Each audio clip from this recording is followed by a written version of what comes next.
The latest episode of When the Phone Rings has aired. Hichu's kidnapper identity is on the brink of being revealed. After picking up Hichu from the police station, Son comforted Hichu, telling her not to worry about her father-in-law's issues. He promised to keep an eye on it in the future.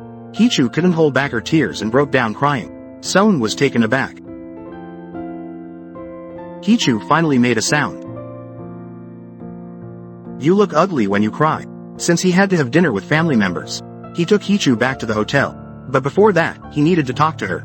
The kidnappers threatening her father-in-law made him consider requesting an official police investigation. However, if he did so, the police would start their inquiry with Hichu as the victim. He hoped that if Hichu was hiding anything, she would confess.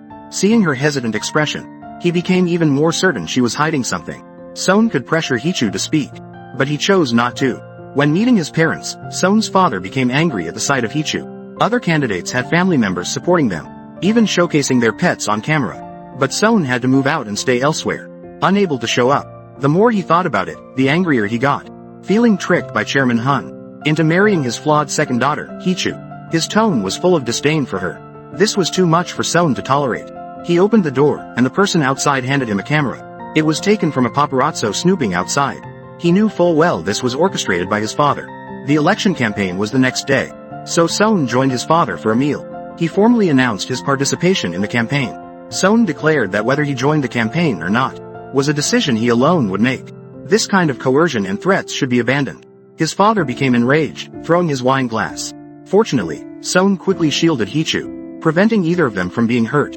His father angrily warned him. Son ignored it, saying he was no longer the person he once was. With those words, he walked away with Hichu, leaving behind a storm of fury for his father. Son felt injustice on Hichu's behalf. He said that maybe Hichu really wanted to divorce him, married him in her sister's place, and had to endure a patriarchal, trashy father-in-law without being able to fight back. His parents only cared about benefits. Even their children were replaceable. Son told Hichu, "Whatever they say, you don't have to listen." After returning home, Hichu was still terrified by the kidnapper's warning. She didn't want to continue anymore, and wanted to throw the phone away. When she went out, she accidentally met Son, who thoughtfully wanted to help her. The two of them wrestled for the phone, until Hichu's phone rang, stopping them. A colleague called via video to congratulate her on tomorrow's interpreting interview. Son also took the opportunity to wish her good luck. Hichu told him to think carefully. If she stood by his side, how would he deal with both families?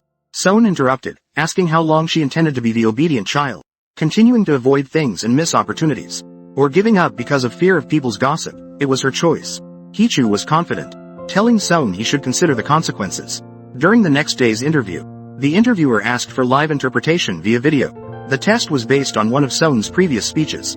This was a piece of cake for Hichu, because over the years, she had used Son's videos for practice. But Son noticed something else. He personally went to the interview venue, asking if Hichu had known the test content beforehand. Hichu's translation exceeded live interpretation standards, with some gestures even appearing before his voice came through. Hichu explained that it was a video she had practiced with, so Son switched to a different video to test her. Even after switching 5 or 6 videos, Hichu could still interpret them with ease. This left Son utterly baffled. All of Son's videos she had practiced with, the result of continuous training. She had studied Son's pronunciation extensively. By observing the movement of his upper lip and teeth, she could predict when Son would start speaking. Son was very surprised. After that, he asked her a question. "If you pass the interview, but can't communicate with colleagues, what will you do?"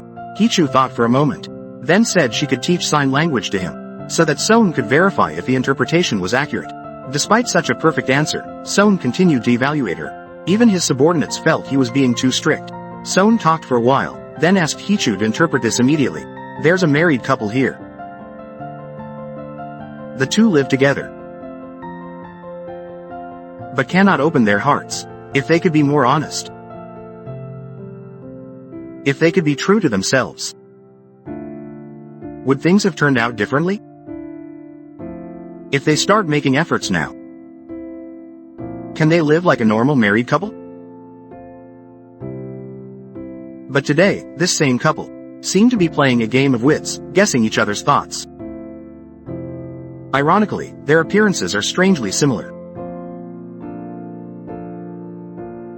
Taking advantage of this opportunity, Son expressed his thoughts. Hichu successfully passed the interview. Looking at her profile, Son recalled the time when he first became his parents' child. His mother forced him to eat the food he hated. While Hichu's mother criticized her miserable expression, not allowing her to eat at all, he silently pulled her aside, giving his food to Hichu.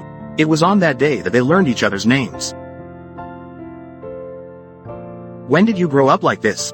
Meanwhile, Hichu discovered her sister had made a move. Her sister had returned. She took out her wedding ring, recalling Son's words. If the owner of the ring comes back, then you can return it. She picked up her phone from the trash, thinking of how to respond to Son's question. As she observed, perhaps Son liked her sister. She thought that if she used her sister as an excuse, Son would surely agree to divorce. Unexpectedly, Son said, "I'll say this only once. Listen carefully." Before Hong Ina disappeared, the last person she met before the wedding day was me. What? Looks like you didn't figure this part out, huh? What did you two even talk about? We made a deal. That deal ensured Hong Ina would never become back Son's wife. So? It seems. I just eliminated the leverage you were holding against me, didn't I?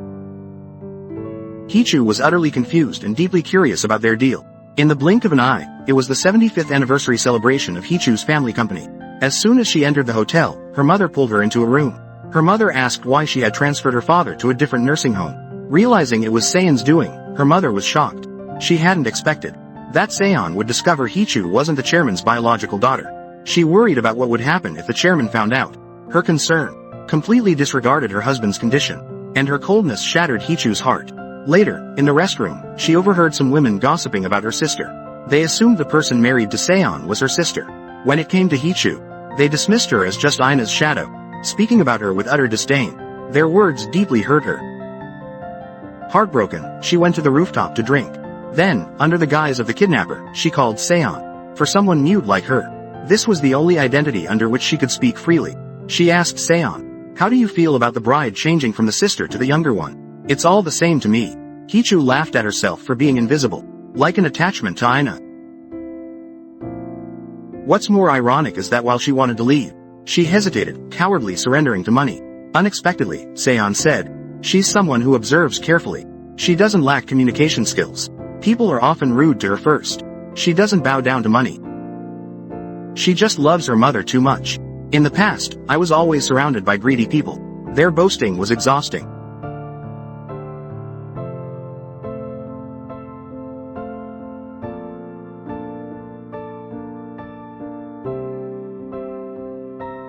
She is the quietest person. So, just seeing her beside me, I can breathe so easily. Hichu isn't an appendix, but an entirely new language. She practiced those hand movements hundreds, thousands of times, to become the person she is today. Others don't understand, so please don't comment about my wife that way. Then, why do you treat your wife like she's invisible? Why do that? You talk as if you know her so well. Why did you tell her not to misunderstand that you two are a couple?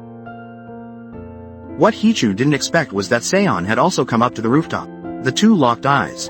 Hichu's secret identity was on the verge of being exposed. She didn't know that Seon had already discovered she could speak. Previously, in the police car, Seon had reviewed the dashcam footage.